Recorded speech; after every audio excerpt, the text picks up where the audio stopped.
In the stillness of an ancient Indian forest, a caravan of village folk singers wandered, their voices blending with the whispers of the trees. The leader, a wise old man with eyes as deep as the ocean, gathered his troop under the shade of a banyan tree. His face, weathered by time and sun, lit up as he spoke about the art of music. "Listen closely," he began, his voice as melodious as the song of a nightingale. "The lute, our beloved instrument, is a teacher in itself. It whispers a profound truth: it should be neither too tight nor too loose. If the strings are too tight, they will snap. Too loose, and they will not sing. Our music, like life, demands a delicate balance." Among the audience was a young ascetic, Siddhartha Gautama, who had been wandering in search of truth. His journey had taken him through the extremes of indulgence and severe asceticism. The wise words of the folk singer struck him like a bolt of lightning. He realized that in his quest for enlightenment, he had been like the lute strings, first too loose in his princely indulgences, and then too tight in his rigorous fasting and penance. As dusk fell and the stars began to twinkle, Siddhartha sat under the Bodhi tree, contemplating the singer's wisdom. The gentle strumming of the lute and the melodious voices of the singers seemed to guide his thoughts. He saw that the path to enlightenment was not through extreme indulgence or severe asceticism, but through a middle way, a path of moderation and balance. That very night, as the moon climbed high into the sky and the folk singers' songs melded with the sounds of the forest, Siddhartha attained enlightenment. He became the Buddha, the Enlightened One. He realized that just like the lute strings, life needed a balance. Too much austerity could break the spirit, and too much indulgence could dull the mind. In the days that followed, Buddha shared his newfound wisdom with the world. He taught the middle path, a way of life that avoids extremes and embraces moderation.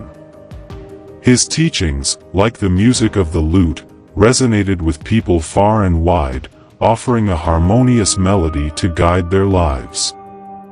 The village folk singers, unaware of the profound impact of their leader's simple lesson on the lute, continued their journey, spreading joy through their music.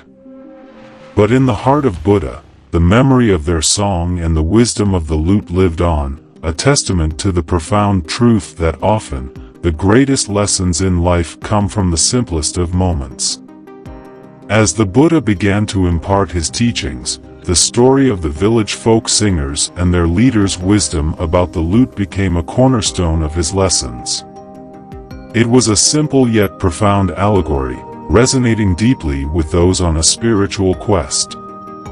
In the years that followed, this story was told and retold in many villages and cities. It traveled through whispers in the monasteries and echoes in the marketplaces, reaching the ears of spiritual seekers far and wide. One such seeker was a young woman named Anjali, whose heart was heavy with the burdens of life. She had swung like a pendulum between the extremes of joy and sorrow, hope and despair. When she heard the Buddha's teachings, she was drawn to the story of the lute. Anjali sought the Buddha to understand deeper. Under the shade of a peepal tree, amidst the blooming marigolds, she found him, his presence as serene as the silent dawn. "Buddha," she asked, "how can I apply the lesson of the lute to my spiritual journey?" The Buddha smiled, his eyes reflecting the depth of his wisdom. "Dear Anjali, just like the lute strings, our minds and bodies must not be strained too tightly or left too slack. A mind too rigid cannot embrace the fluidity of life, and a mind too lax loses its direction.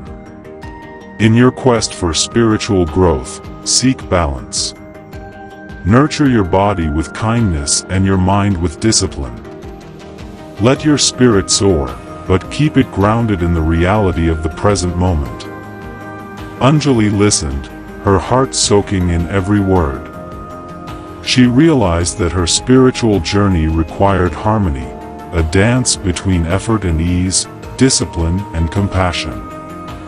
As days turned into months, Anjali practiced this middle path. She meditated with discipline but also allowed herself moments of joy and rest. She learned to balance her duties with her spiritual practices, finding peace not in the extremes but in the gentle rhythm of moderation.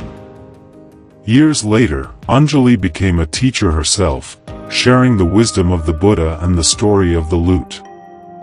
She told her students, "In our search for enlightenment, let us be like the lute, neither too tight nor too loose.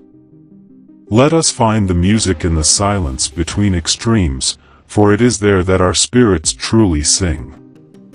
The story of the village folk singers, the wise leader, and the lesson of the lute became a beacon of light for spiritual seekers.